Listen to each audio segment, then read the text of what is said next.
I am Alexiad from Kivi Media, and I am at Korjaamo interviewing Simon Duffy and Keith Etherington, who were speakers of Suunta-seminaarin. Hello and welcome. Hello. Hello. How did the idea of self-directed support was invented?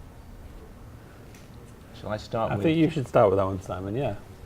So probably the idea began in California 50 years ago. A disabled man called Ed Roberts started saying he needed to be independent and to be able to do his own thing. He wanted to go to university, he wanted to live in his own place, he wanted to do his own thing. So that is also called independent living, and that idea has spread around the world over the last 50 years. What does self-directed support mean to you? So it means, to me, it means people getting the right support for them.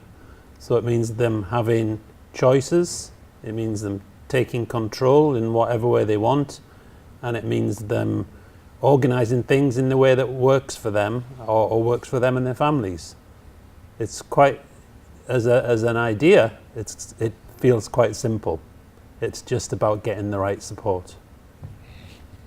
I'd also say it's about freedom. Everybody's got to be free to be a human being. So it's making the support go with the person rather than the person having to fit into the support.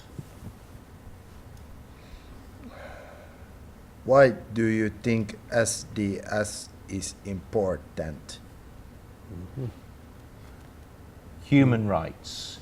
We're all human beings, we're all different. We all need to give the most to life and get the most out of life. So people should be able to exercise their rights, to be full citizens, to be equal. So support services, how we help each other, has to kind of reflect that, build up that. Mm-hmm. And I would just say it's important because it's about all of us. It's about all of our lives, and it's therefore important that we all have the same sorts of opportunities to get on and live the lives that we want. What works well in SDS? Okay. Okay, how long have you got? Well, there's quite a lot of different things, and I'm sure that we could both almost say, I think we would probably say roughly the same things, wouldn't we? We would say things like, people need to have the right information. So people need to have good information about self-directed support. There needs to be processes that are simple, things that happen that are simple, so it's easy to understand and everyone can get along. There need to be people who are explaining self-directed support, who are confident, who understand what it's about and why it's important. People themselves need to know that they can make choices and those choices will be respected. Yeah, there are a few things. There's lots of things out there.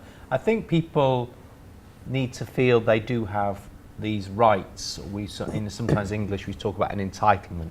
So, if you need support, then it's your right. You don't have to beg for it. It's your right. So I think part of the information is knowing what you're entitled to. I think also it's something like that you should feel that you can share with friends in a funny way. So it should be something where you can talk about what you're doing and you can get advice from your friends. And it's something that's public. It's about being a citizen. It's about living a good life and getting good help along the way. Mm-hmm. It's definitely important to be able to talk to other people about self-directed support, other people who might be directing their own support or have been through it or thinking about it. I just think that's really important to have those chances to talk to other people as well. What must Finland do to get the best out of personal budgets? Big question. Yeah. You must work it out. You must work it out yourself and get what is the good answer for Finland. And I think that means that you must test some things out. I know Simon gave an interesting presentation at the end of his presentations today, saying some of the things that Finland, not really saying what Finland must do, but giving some ideas about ways forward for Finland.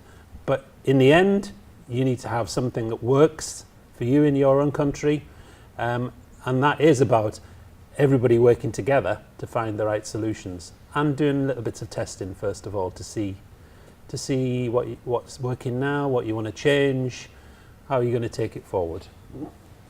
I think I'd add trust though. It definitely is about trust.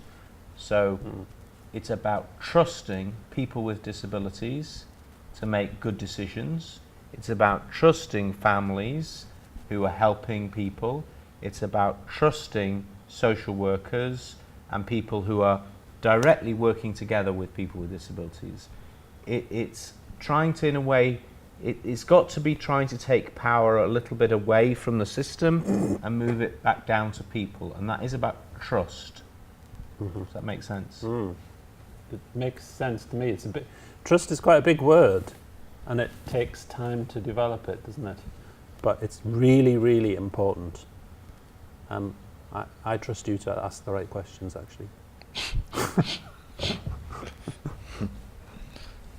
Any things we should avoid? Oh. Yeah. Lots of things you should avoid, but I think two things, come straight to mind for me.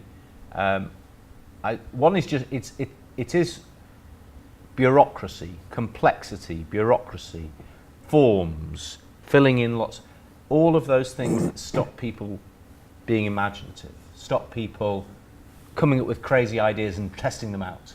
You want crazy ideas and you want to be able to test them out. So you know, if it starts to feel like you are living your life to a piece of paper or to some system somewhere, it's gone wrong.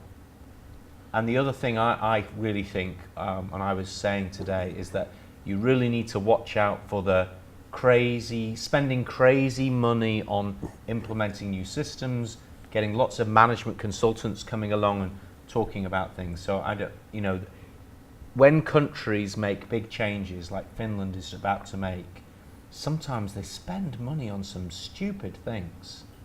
And what you really need to do is listen to real people and create systems that work for ordinary people in their lives. So it's a lot of things you can do wrong, sadly, but it's still worth it. And I might just add, whatever the opposite of trust is, mistrust and fear. I think I would try and don't get too stuck by thinking everything needs to be perfect before you can do anything. So in a sense, as we said before, try things out and don't get too worried by thinking everything just has to be absolutely right, because that's not what life's like. If you could only say one thing about self-directed support, what would it be? It would be self-directed support has the potential for people to get better lives, to get support and services that really work for them and that they're in control of. And I think for me, self-directed support is a way people can be true citizens. So that it's a way we can be equal together and that we can build a better world together. Self-directed support frees people up to do that if we do it well. And that would be great, wouldn't it? I think. Thank you, interview. Kiitos. Kiitos. Kiitos.